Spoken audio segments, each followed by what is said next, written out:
아멘. 우리가 누리며 살아야 하지만 우리는 늘 세상 가운데 살면서 세상의 것들에 우리들의 마음이 빼앗기고 또 세상의 것들의 마음을 우리가 주려고 한 게 아니라 스스로 빼앗긴 적이 많았습니다. 우리의 연약함을 하나님 살피시고 하나님의 은혜로 저희들이 이 은혜를 더하여 주시옵소서. 아멘. 하나님의 온전하심이 우리 가운데 이루어져야 하지만 우리 안에 말씀이 있으므로 그 말씀을 의지하여 하나님의 거룩하심을 저희들이 우리 안에 이루어 주실 것을 믿습니다. 우리 유미하니 성령께서 우리 안에 하나님의 하나님 되심을 이루게 하여 주실 줄 믿습니다. 아멘. 성령이 다하는 그날까지 이 구원의 은혜를 놓치지 않게 하시고 이 하나님의 구원의 은혜를 모르는 사람들에게 우리 주변의 많은 사람들에게 이 구원의 은혜를 전하며 또 저들을 위해서 중보하시는 저희들이 되게 하여 주시옵소서. 아멘. 결코 우리 자신만을 위해 살지 않게 하시고 하나님이 우리를 부르신 그 부르심의 목적을 날마다 저희들이 알게 하여 주시옵소서. 아멘. 먹고 입고 자고 배설하는 그러한 삶이 아닌 하나님의 영광을 위하여 하나님의 그 부르심의 목적을 이루어드리기에 부족이 없나니와 저희의 삶이 되도록 하나님 저희를 붙들어 주시옵소서. 아멘. 마지막 시대를 살아가고 있습니다.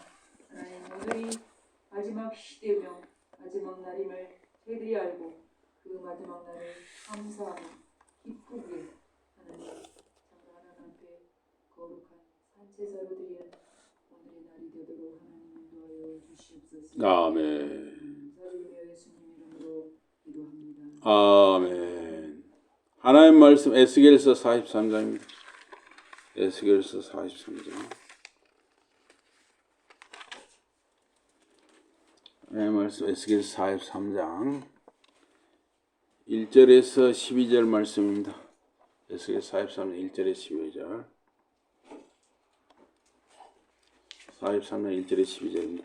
그 후에 그가 나를 데리고 문에 이르니 그 동쪽을 향하모니라. 이스라엘 하나님의 영광이 동쪽에서부터 오는데 하나님의 음성이 많은 물소리 같고 땅 그 영광으로 말미암아 빛나니 그 모양이 내가 본 환상 곧 전에 성을 멸하러 올 때 보던 환상 같고 그발 강가에서 보던 환상과도 같기로 내가 곧 얼굴을 땅에 대고 엎드렸더니 여호와의 영광이 동문을 통하여 성전으로 들어가고 영이 나를 들어데리고 안뜰에 들어가시기로 내가 보니 여호와의 영광이 성전에 가득하더라.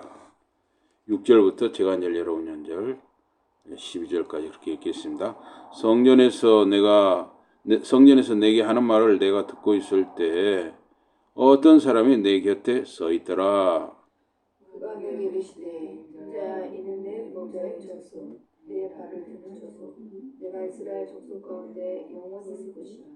이스라엘 족속 국민들과 그들의 왕들이 운행하며 그 좋은 왕들의 시체로 지는데 거룩한 혀를 던지지 않으리라. 그들이 그 문지방을 내 문지방 곁에 두며 그 문설주를 내 문설주 곁에 두었어. 그들과 나 사이에 겨우 한 담이 막히게 하였고 또 그 행하는 가증한 일로 내가 거룩한 이름을 더럽혔으므로 내가 노하여 멸망시켰거니와. 이제는 그들이 그 음란과 그 왕들의 시체를 에서 멀리 제거하여 버려야 할 것이다. 그리하면 내가 그들 가운데 영광을 인자야 너는 이 성전을 이스라엘 족속에게 보여서 그들이 자기의 죄악을 부끄러워하고 그 형상을 측량하게 하라. 너희들이 자기들의 행한 모든 일을 부끄러워하거든 이 성전의 제도와 구조와 그 주입하는 것과 그 모든 형상을 보이며 또 그 모든 규례와 그 모든 법도와 그 모든례를 알게 하고 그 목전에 그것을 써서 그들로 그 모든 법도와 그 모든 규례를 지키고 행하게 하라. 다시 봉독합니다. 성전의 법은 이러하니라. 산 꼭대기 지자매의 주인은 지극히 거룩하리라. 성전의 법은 이러하니라. 아멘. 오늘 말씀 제목은 성전과 하나님의 영광입니다. 성전과 하나님의 영광. 이 웨스트민스터 소요문답 제1문이 여러분 기억하시죠? 예수님께서 소요문답 제1문. 하나님을 영화롭게 하고 영원토록 그를 즐거워하는 거. 이거 우리 사람의 본분이라고 했어요. 그러니까 우리 하나님의 영광을 위해서 산다 하는 것이죠. 우리 사람을 왜 사느냐? 하나님의 영광을 위해서 사는 것입니다. 에스겔서 전체에 나타나는 하나님의 영광은 성전의 핵심 요소입니다. 본문 에스겔서 43장 1절에 12절은 하나님의 영광의 회귀, 하나님의 영광이 돌아오심을 말합니다. 하나님의 영광과 거룩은 예루살렘 성전 제의 또는 제사 행위의 판단의 기준입니다. 이것은 솔로몬 성전에서 벌어진 우상 숭배를 비판하는 근거이기도 합니다. 또한 포로기 공동체가, 그러니까 포로기 공동체라는 것은 예루살렘과 유다가 망하고 바벨론 나라에 포로로 잡혀갔잖아요. 이 포로 시대 그 공동체, 포로로 끌려간 공동체가 이상적인 미래, 즉 하나님의 영광과 거룩이 충만한 미래를 바라보는 소망을 오늘 본문에서 말씀합니다. 이스라엘은 성전 중심 공동체라고 할 수가 있습니다. 공동체란 말은 같이 모여 산다 하는 뜻이죠. 이스라엘은 광야 성막으로 시작해서 광야에서 하나님께서 모세를 통해서 성막을 칠하고 있죠. 텐트처럼 이렇게 해서 광야는 이동을 해야 되니까 이동식 텐트로 해서 성막을 짓도록 했어요. 우리 이제 가나안에 정착한 후에는 이 다윗 때 먼저 자기가 왕궁을 짓고 다윗 왕이 하나님께 너무 죄송한 거예요. 자기는 좀 좋은 집에 지어서 사는데 하나님 그 언약궤는 이 성막, 텐트 장막에다가 모셔놓으니까 죄송한 거예요. 그래서 다윗이 좀 성전을 잘 지어가지고 거기다가 언약궤 또 모시고 이렇게 좀 하고 싶었어요. 그러나 나단 선지자를 통해서 하나님께서는 너는 피해 사람이다. 너는 전쟁의 사람이다. 너는 너무 전쟁을 많이 해가지고 사람들을 너무 많이 죽였지 않느냐. 그러니 네가 성전을 지면 내가 어떻게 그걸 받겠느냐. 그래가지고 네 아들 솔로몬 때 성전을 지어라 이렇게 된 거예요. 그래서 다윗 왕이 자기가 살아있는 다음에 최선을 다해서 필요한 쇳덩어리들이 못 같은 거 필요한 쇳덩이들 많잖아요. 또 목재 나무도 많이 필요하고 또 돌도 많이 필요하거든요. 이런 것들을 다 준비를 미리 해놓은 거예요. 또 이제 일꾼들 인건비 줘야 하잖아요. 금은 이런 돈도 많이 준비해놓고 다윗이 다 이렇게 준비를 해놓으니까 그 아들 솔로몬 때 가서 일하기가 편했죠. 그래서 솔로몬 때 성전을 그렇게 지었던 것입니다. 그래서 우리도 이렇게 열심히 일하는 게 어때요? 자녀들에게 뭔가를 주려고 하는 거죠. 그런데 이제 돈만 물려주면 어때요? 자녀들은 오히려 타락하는 것이죠. 그래서 신앙을 같이 물려줘야 됩니다. 여러분 돈 물려주는 거 좋습니다. 근데 그 돈만 물려주면 더 나쁜 길로 갑니다. 그리고 꼭 신앙하고 함께 물려주시기 바랍니다. 그래서 솔로몬이 때 성전을 지었는데 이 에스겔서는 성전이 아주 중요한 주제입니다. 솔로몬 시대 솔로몬 때 지은 제1성전 그리고 이제 바벨론이 공격을 해가지고 솔로몬 때 지은 성전이 완전히 무너져 버리잖아요. 무너지고 불타버리고 포로로 잡혀가 버렸죠. 이제 왜 그렇게 됐느냐? 우상을 섬기고 음행하고 가난한 자들, 힘없는 자들을 누르고 빼앗고 이렇게 됐기 때문이죠. 그래서 이제 포로 시대 70년이 지나서 돌아와서 제2성전, 에스라, 느헤미야, 스룹바벨 이런 분들을 주도해서 제2성전이 세워졌지만, 그러면 그 사이에 제1성전과 2성전 사이에 에스겔이 본 이 성전의 의미가 무엇이냐 하는 것이죠. 이 에스겔서에서 보여준 성전의 의미가 무엇이냐. 에스겔은 이 9장에 걸쳐서 성전 환상을 말하고 있습니다. 에스겔서는 환상으로 시작해서 환상으로 마칩니다. 그 환상, 비전을 통해서 당시 공동체에 무엇을 말하고자 했느냐 하는 것입니다.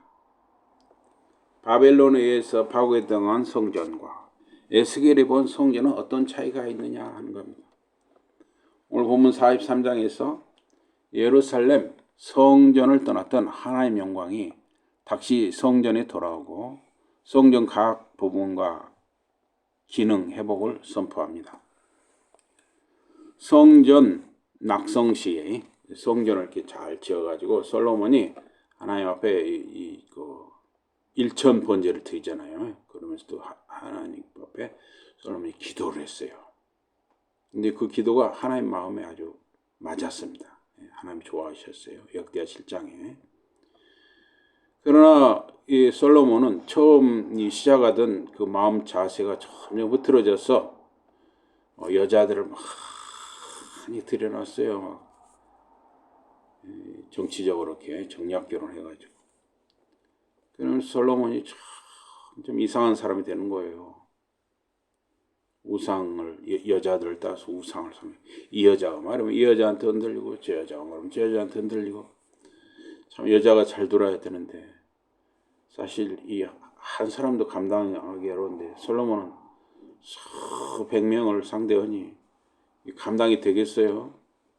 이 솔로몬과 역대 왕조가 이어지면서 예루살렘 성전의 거룩성이 점점 훼손되었습니다.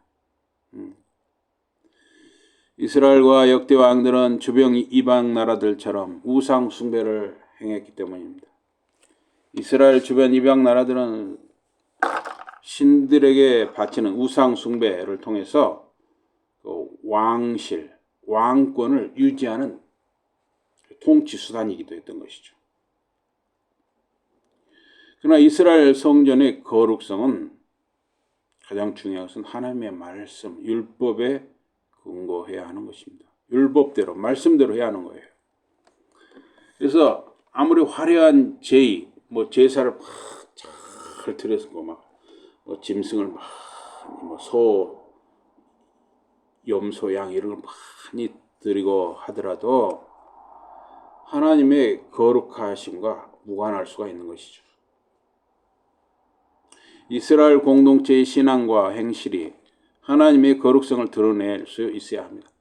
삶이 따라야 한다는 거예요. 삶 따로, 예배 따로. 이거 안 된다는 것입니다. 오늘도 마찬가지죠. 삶과 이 예배가 서로 이렇게 맞아가야죠. 그런 점에서는 저도 사실 부족한 것이 많습니다. 또 아내와 남편 사이는 어때요? 아내는 저 24시간을 다 보고 있어요. 저도 아내 24시간을 다 보고 있어요. 그러니까 참 부족한 점이 많죠. 그렇습니다. 예레미야는 성전을 비판했습니다. 그래서 예레미야 7장 4절에 보니까 너는 이것이 야훼의 성전이라. 야훼와 여호와는 같은 말인데 여호와보다는 야훼란 말이 더 낫다 그럽니다. 그래서 제가 야훼란 말을 씁니다. 이것이 야훼 성전이라. 야훼 성전이라. 야훼 성전이라 하는 거짓말을 믿지 말라. 야훼 권능과 성령에 붙들린 에스겔은 성전에 들어가 이스라엘 장로들이 성전 안에서 질투의 우상을 섬기는 것을 보았습니다. 성전 안에서 우상 숭배가 이루어지는 거예요. 그것도 이스라엘의 지도자들이. 이런 가증하고 악한 일로 인해서 하나님은 자신의 그 성소에 계실 수가 없는 거예요. 그래서 떠나셨어요. 그 성소를. 에스겔 성전은 바벨론의 포로가 된 낙담한 공동체. 이게 유다 백성은 포로로 잡혀가니까 이제 하나님이 우리를 버리셨나 보다 하면서 얼마나 실망을 했겠습니까? 그런데 에스겔에게 보여준 이 성전 모습을 통해서 장차 이루기를 바라는 이상적인 성전 모습이 무엇인가를 보여주고 희망을 주는 것입니다. 그래서 성전에 하나님의 거룩한 영광이 임재하려면 성전이 거룩해야 한다는 것입니다. 그곳에 죄와 우상 숭배가 있으면 하나님의 거룩한 영광이 함께할 수 없다는 것입니다. 에스겔이 본 이 환상 속에서 성전은 성소가 중심이고 왕궁은 변두리로 밀려납니다. 인간의 권력과 하나님의 거룩하심과 그 영광은 함께할 수 없다는 것입니다. 성소와 왕궁이 구분되는 것입니다. 성소는 하나님의 거처이고 왕궁은 인간의 처소입니다. 성소는 왕이 자기 마음대로 들어갈 수 없는 것입니다. 선택된 제사장만 들어갈 수 있습니다. 성소는 권력, 힘으로 들어가는 것이 아니라 야훼, 하나님 율법, 말씀의 근거에서 택함받은 레위 제사장이 들어가는 것입니다. 우시야 왕은 국방, 농업 등 각 분야에서 힘이 세지니까 교만해졌어요. 그는 주의 성전에 들어가 자기 마음대로 분향단에 분향하려고 했습니다. 분향을 위해서 거룩하게 구별된 아론 제사장들만이 할 일이에요. 이 분향은. 그런데 이 우시야 왕이 자기 마음대로 분향단에 가서 손에 향로를 들고 분향하려다가 그것을 막고자 하는 제사장들에게 우시야가 화를 냈어요. 향로를 들고 이렇게 하려고 하니까 제사장들이 안 됩니다. 수십 명이 둘러싸고 안 됩니다. 화를 냈어요. 왕인데 왜 나한테 못하게 하느냐. 그러자 그 우시야 왕 이마에 하얗게 밀가루같이 나병이 퍼지는 거예요. 그는 꼭 끽소리 못하고 쫓겨나서 별궁, 감옥과 같은 별궁이 별도의 궁에서 나오지 못하고 갇혀 지내다가 얼마 못 가서 죽었습니다. 교만이라는 게 이렇게 무서운 거예요. 교만. 솔로몬은 무소부재, 하나님 처소를 짓는 일은 인간으로서 주제넘는다는 것을 알았습니다. 역대하 2장 5절에. 역대기는 성전은 제사 드리는 곳, 즉 하나님께 경배의 장소라는 것을 말하고 있어요. 역대하 2장 4절 6절에. 그래서 이 에스겔서 43장에서 46장은 예배 회복을 말하고 있는데 8장에서 11장과 1장에 보면 유대의 그 바벨론 유소, 유다가 망하고 예루살렘이 무너지고 바벨론으로 포로로 끌려가죠. 그때 그 하나님의 영광도 예루살렘을 떠나서 바벨론으로 가신 거예요. 그 포로들과 함께 가신 것이죠. 오늘 보면 이 43장 1절에서 5절은 하나님의 영광이 예루살렘에 다시 돌아오는 것을 말하고 있습니다. 또 6절에서 9절은 성전이 더럽힘 당하는 것을 비판하고 있습니다. 10절에서 11절은 이상적인 성전의 모습이 무엇인가를 보여줍니다. 12절은 결론으로 거룩한 성전법을 말씀합니다. 여기 에스겔 43장 1절과 2절입니다. 1절과 2절. 우리 한 목소리 한번 읽어보겠습니다. 에스겔 43장 1절과 2절. 1절과 2절입니다. 다 같이 시작. 그 후에 그가 나를 데리고 문에 이르니 곧 동쪽을 향한 문이라. 이스라엘 하나님의 영광이 동쪽에서부터 오는데 하나님의 음성이 많은 물소리 같고 땅은 그 영광으로 말미암아 빛나니. 여기 보면 그분의 목소리가 빠르게 하는 큰 물소리 같다고 그랬잖아요. 에스겔 1장 24절에 보니까 짐승들이 움직일 때, 그게 생물들, 살아있는 존재들이 움직일 때 내는 소리, 그러니까 하나님의 천사들이죠. 내는 소리가 그 에스겔 귀에 바다의 우렁찬 파도 소리 같다 그랬어요. 또 전능하신 분의 음성 같기도 하고 군인들의 함성 같기도 했다 그랬어요. 하여튼 그런 소리를 에스겔 선지자가 들은 것이죠. 그래서 이 수레 보좌, 수레 보좌, 하나님의 그 임재가 있는 그 수레 보좌를 움직이는 살아있는 피조물들의 그 날개 부딪는 소리가 바다의 큰 파도 소리 같았다 하는 것입니다. 그래서 에스겔서 1장 28절에 보면 그분을 둘러싸고 있는 그 빛은 비 온 뒤에 구름 속에 나타나는 무지개와 같았다. 이것이 주의 영광의 모습이었다. 나는 그 모습을 보자마자 땅에 얼굴을 대고 엎드렸다 그랬습니다. 그리고 나에게 말씀하시는 목소리를 들었다. 하나님의 나타나심이 비 온 뒤에 구름 속에 무지개처럼 찬란했다 하는 것입니다. 오늘 본문 3절에 에스겔 43장 3절 내가 본 환상은 주께서 예루살렘 성을 멸하러 오셨을 때 보았던 환상과 같았고 그발 강가에서 보았던 환상과도 같았다. 나는 얼굴을 대고 땅에 대고 엎드렸다 그랬습니다. 여기서의 영광은 그 수레 보좌와 하나님 자신을 통해 하나님의 장엄하심을 온전히 드러내시는 것입니다. 에스겔 선지자는 그 영광에 압도된 상태로 땅에 얼굴을 대고 엎드릴 수밖에 없었습니다. 에스겔 선지자뿐만 아니라 누구라도 압도되어서 땅에 얼굴을 대고 엎드릴 수밖에 없는 것이죠. 잘못하면 죽는 거예요. 그때 조심해야죠. 에스겔서의 43장 4절 5절에 보니까 주의 영광이 동문을 통해서 동쪽 문을 통해서 성전 안으로 들어갔다. 그러자 주의 영이 나를 들어 올려 성전 안뜰로 데려갔다. 주의 영광이 성전을 가득 채웠다 그랬습니다. 그래서 주의 영이 성령께서 에스겔을 들어 올려 성전 안뜰로 데려갔습니다. 이것은 에스겔서 8장 3절과 유사한 면이 있는데 그분은 손처럼 생긴 것을 뻗어 내 머리채를 붙잡았다. 주의 영이 나를 땅과 하늘 사이에 공중으로 들어 올렸다. 그리고 하나님께서 보시는 환상 속에서 나를 예루살렘으로 데리고 가서 성전의 안뜰로 들어가는 북쪽 대문 어귀에 내려놓으셨다. 그곳에는 주님을 몹시 환하게 한 큰 우상이 서 있었다.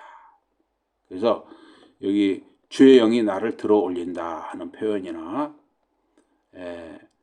그분은 손처럼 생긴 것을 뻗어 내 머리채를 붙잡았다. 다 유사한 표현이라고 할 수가 있습니다. 에스겔의 의지와 상관없이 성령님께서 강권적으로 에스겔에게 역사하셨던 것입니다. 이 성령께서 하나님께서 역사하시면 인간의 힘이나 의지로는 그걸 거부할 수가 없는 것이죠. 6절에서 9절은 성전의 더럽힘을 비판하고 있습니다. 6절과 7절을 보니까 그 사람이 내 곁에 서 있는데 어떤 분이 성전 안에서 나에게 말씀하시는 소리가 들었다. 그 사람은 누구냐? 이제 대언자, 하나님의 대언자입니다. 천사와 같은 분이고 또 하나님과 같은 분이죠. 어떤 분이 성전 안에서 나에게 말씀하시는 소리가 들렸다. 그분은 이렇게 말씀하셨다. 사람의 아들아, 인자야, 그 말이죠. 이것은 내 보좌가 있는 곳이며 내 발을 딛는 곳이며 내가 이스라엘 사람들 가운데서 영원히 살 곳이다. 이스라엘 집안이나 국왕들이 다른 신들을 섬기는 음란한 짓을 하거나 산당에 죽은 왕들의 상을 세워서 내 거룩한 이름을 더럽히는 일이 다시는 없을 것이다. 태양이 떠오르면 별들은 희미해서 보이지 않게 됩니다. 왕이 등장해서 말하기 시작하면 신하들은 뒤로 물러섭니다.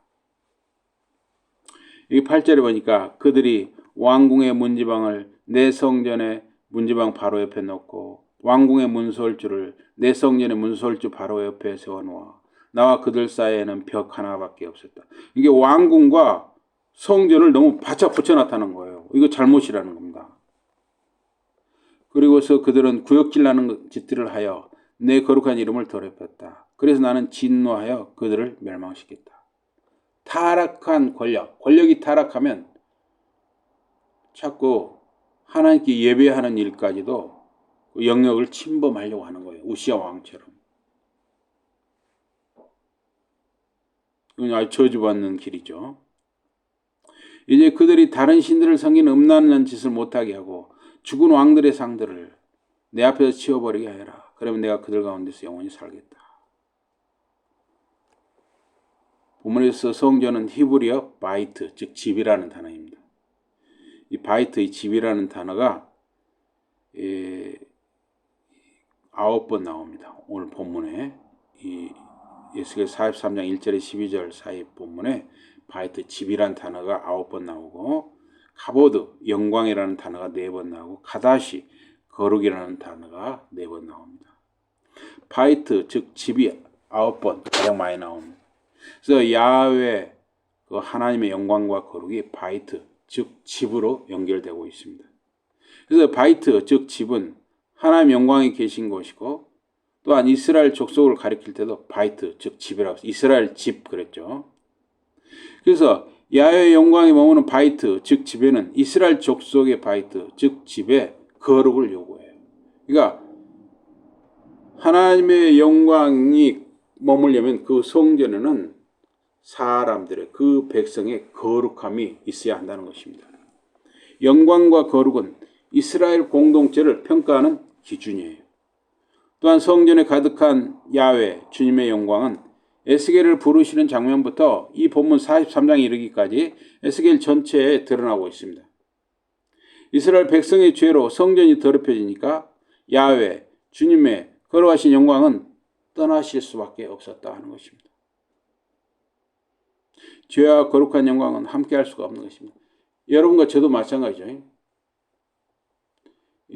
우리가 믿음으로 또는 그 신앙인으로서 살지 않고 자꾸 엉뚱한 짓을 하고 못된 짓을 하면 어때요? 성령님이 우리 속에서 역사하시기가 어려운 것이죠. 우리 일상에서도 음식을 먹을 때 중요한 것은 음식은 뭡니까? 깨끗해야 돼요. 그 다음에 맛이 있어야 됩니다. 물론 이제 다 맛이 있긴 어렵죠. 또 약으로 먹는 경우도 있고 또 건강식으로 먹는 경우도 있고 어쨌든 중요한 게 깨끗해야 됩니다. 더러운 것은 음식과 가까이 할 수가 없습니다.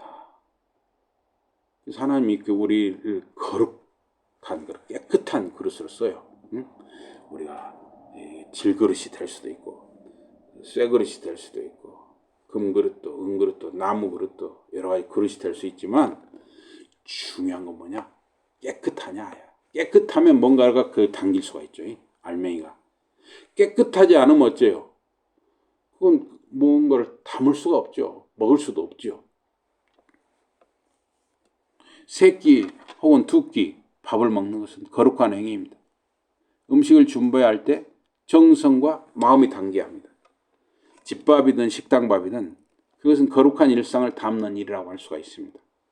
하나님 성령이 거하는 성전에 우리 몸이 성전이니까 영양소인 밥을 공급하는 일은 거룩한 삶의 일부라고 할 수가 있습니다. 음식을 먹는 사람 자신도 손을 깨끗이 씻고 몸을 정결하고 단정히 한 채 먹는 것이 좋습니다. 에스겔서에 하나님 이름과 그 영광에 거룩이 연계됩니다. 내 거룩함을 나타내어라는 말이 에스겔서에 여러 번 나옵니다. 하나님의 거룩은 신의 속성입니다. 히브리어 카다시, 즉 거룩은 분리를 말합니다. 거룩하게 하는 것은 따로 떼어놓는 것, 성별하는 것입니다. 그래서 창세기 2장 3절에 보니까 하나님이 그 일곱째 날을 복되게 하사 거룩하게 하셨으니 이는 하나님이 그 창조하시며 만드시던 모든 일을 마치시고 그날에 안식하셨습니다. 즉 일곱째 날을 성별하신 것이죠. 구별하신 것이죠. 그 일곱째 날이 예수님 부활하신 날, 첫째 날, 즉 주일. 그래서 우리가 주일을 잘 지켜야 한다는 것이죠. 성별, 즉 거룩은 피조물, 인간과 구별되는 하나님의 속성입니다. 이것은 제사장과 제사의식에 영향을 주어서 구별됨이 강조되었습니다. 그래서 소나 양이나 염소, 비둘기 등 정결하고 흠없는 제물을 바치도록 했습니다. 하나님께는 아무 것이나 바칠 수가 없어요.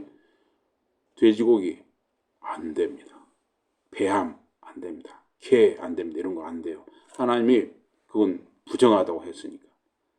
하나님이 정결하다고 한 거. 소, 양, 염소, 비둘기 딱 정해 놓으셨어요. 그리고 그것도 흠이 없어야 돼요.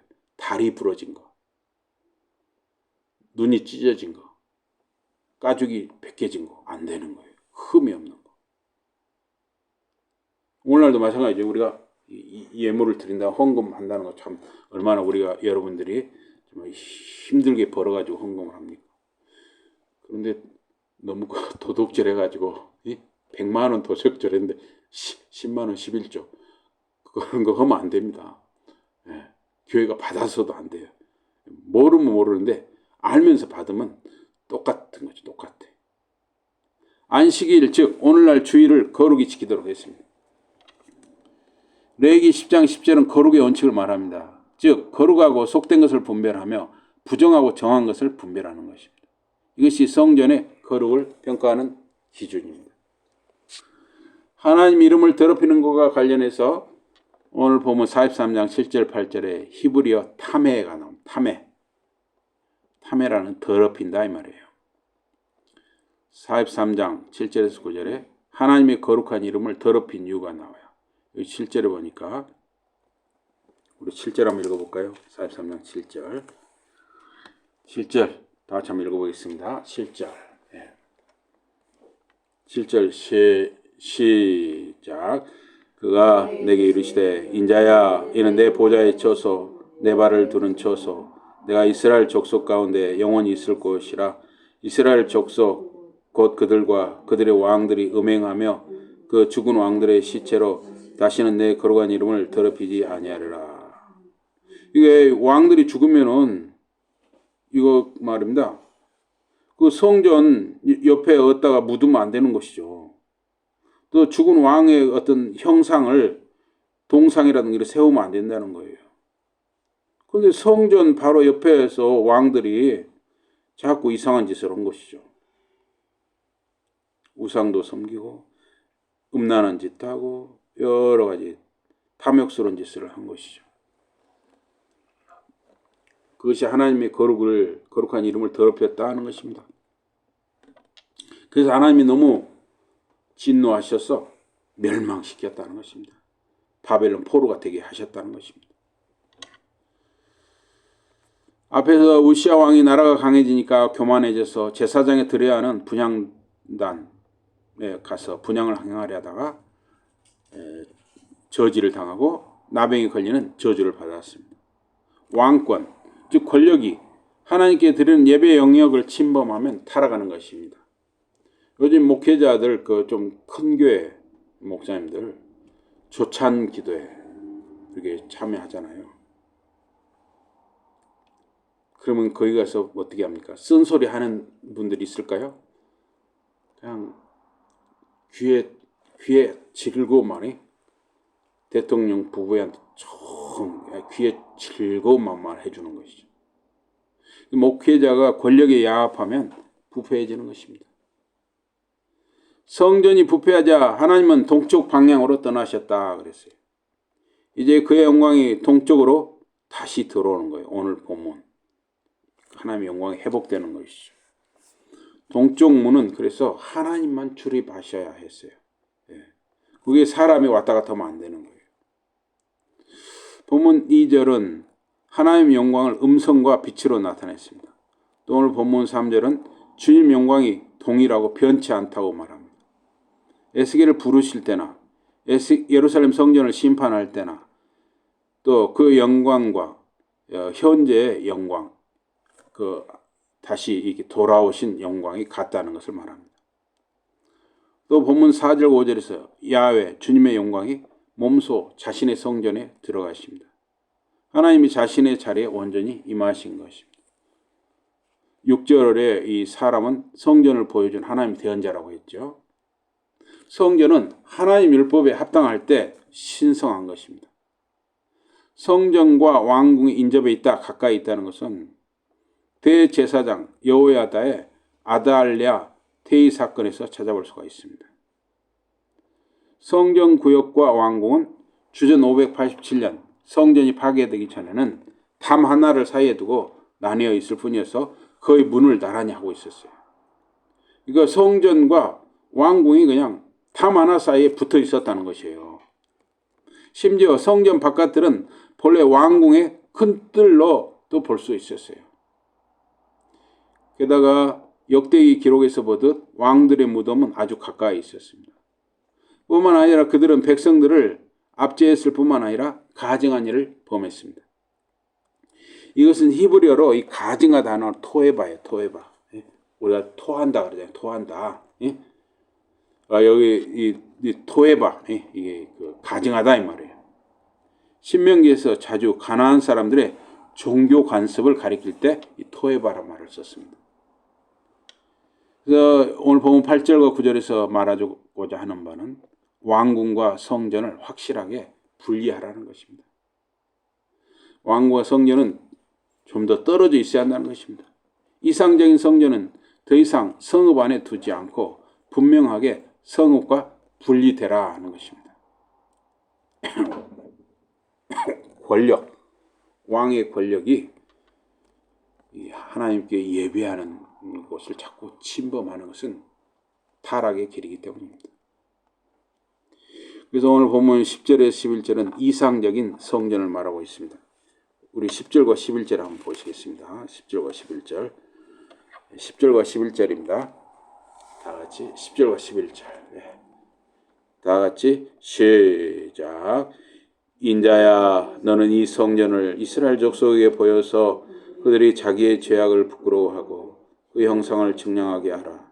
만일 그들이 자기들이 행한 모든 일을 부끄러워하거든 너는 이 성전의 제도와 구조와 그 출입하는 것과 그 모든 형상을 보이며 또 그 모든 규례와 그 모든 법도와 그 모든 율례를 알게 하고 그 목전에 그것을 써서 그들로 그 모든 법도와 그 모든 규례를 지켜 행하게 하라. 아멘. 이상적인 성전을 말하고 있습니다. 포로 생활에 처한 백성들에게 이상적인 성전의 모습을 보여주며 스스로를 돌아보게 하는 것이죠. 이 집을 이스라엘 족속에게 보이라는 말은 일종의 계시로 백성들이 그 성전을 통해 하나님의 뜻을 생각하고 알게 하라는 것입니다. 그러므로 이 성전 환상은 하나님과 이스라엘 백성들 사이에 그들이 얼마나 하나님과 멀리 떨어져 있는가를 깨닫게 하자는 것입니다. 야훼, 주님의 거룩함을 보호하고 강화시키는 성전의 그 예전 절차들은 부끄러움을 느끼는 백성들에게 변화를 요구하는 것입니다. 여기 11절에서 반복되는 낱말은 새 성전의 여러 부분과 배열이 그만큼 중요하다는 것을 말합니다. 여기 추라, 이게 설계라는 말인데 이것은 성전의 모양, 성전의 외양을 가리키고 테쿠나, 배열, 이건 내적인 배열을 말하고 후코트, 법령, 이건 성전에서 야훼, 주님 앞에 모습을 보일 때 이스라엘이 준수해야 할 예배 규범에 관한 교훈들입니다. 그래서 여기 12절에 보니까 제가 읽겠습니다. 성전의 법은 이러하니라.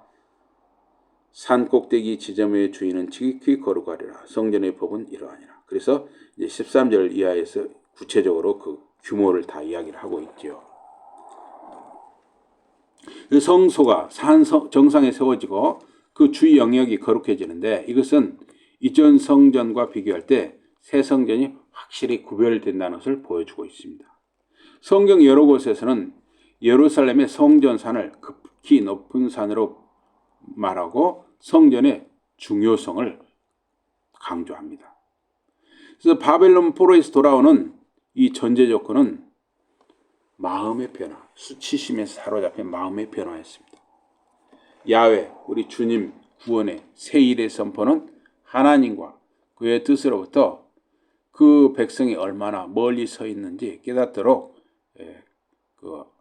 일깨우는 것입니다.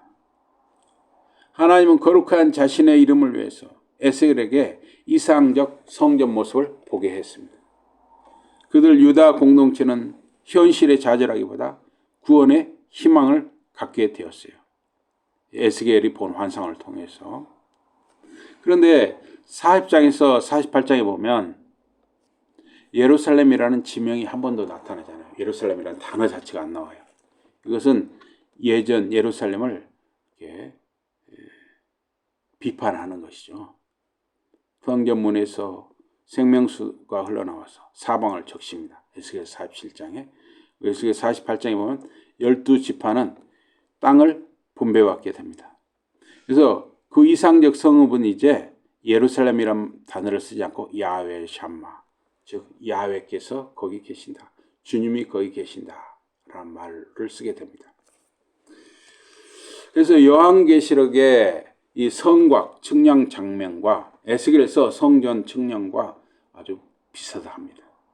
칼빈은 종교개혁기 중세시대 때 교회의 형상 예배, 무슨 형상이나 그림을 놓고 거기다 입을 맞추거나 막 절을 하거나 하는 그 예배를 에스겔 시대 우상 숭배와 같은 것으로 비판을 합니다.